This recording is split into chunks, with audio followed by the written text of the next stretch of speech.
was an English major in undergrad, and I remember asking my professors if they could explain to me the physics of lines of poetry. And nobody could.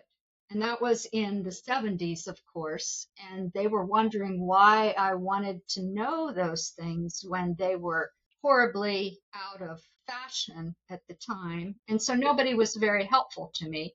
But one professor gave me an examination copy of a book called An Introduction to Poetry Through Writing by a man named Louis Turco, who had written some other books on form. But this one actually gave you examples of the form and exercises.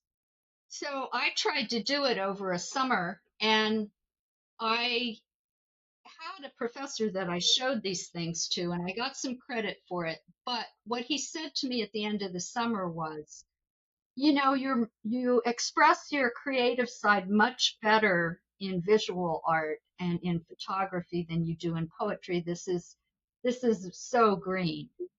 And when I go back and look at that notebook, he was right about the content, but he was completely wrong about the form. I was hearing the meter, and so I was looking for that, but I left feeling very dispirited that perhaps I could structure this, but I'd never be a poet. And so some years passed, and I was raising children, and I'm not like a regular mom. I'm a cool mom. they were getting older, and I was teaching in public high school at that time. And I saw this advertisement for a class at Lighthouse Writers Workshop, which was before the MFA program. In Denver. Yeah, in Denver. And it is thriving, going great. Now, perhaps you've heard of Lit Fest that happens every summer. And at the time, it was a fledgling organization. And I saw this class introduced with this man named David J. Rothman about the forms of verse. And I thought, maybe I'll give this a try. It sort of looks like what I've been looking for a long time.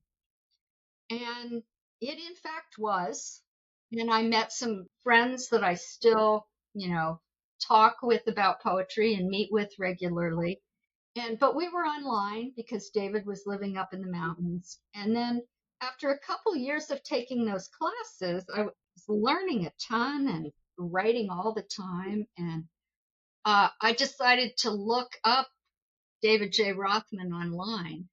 And I thought, holy cow, what have I found? This guy went to Harvard. He studied with these people. And I'm getting this nuts and bolts stuff. I'm not in a touchy-feely workshop where people are saying they don't like the idea in my poem. I'm really learning. And so then when he started the MFA program, I desperately wanted to be part of that. And probably I wouldn't have gotten in a established program because my work still wasn't very good. But after we started working, I just had this idea that this has to be a book. The way his curriculum was laid out, I knew it would make a difference to students in the way they approached poetry and the way they looked at it.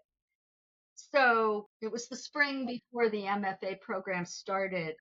I got a grant at the high school for writers in the schools, and David came one day a week and he presented verse forms. And the kids wrote these exercises, and that's the foundation of the book. That's where we got the exercises.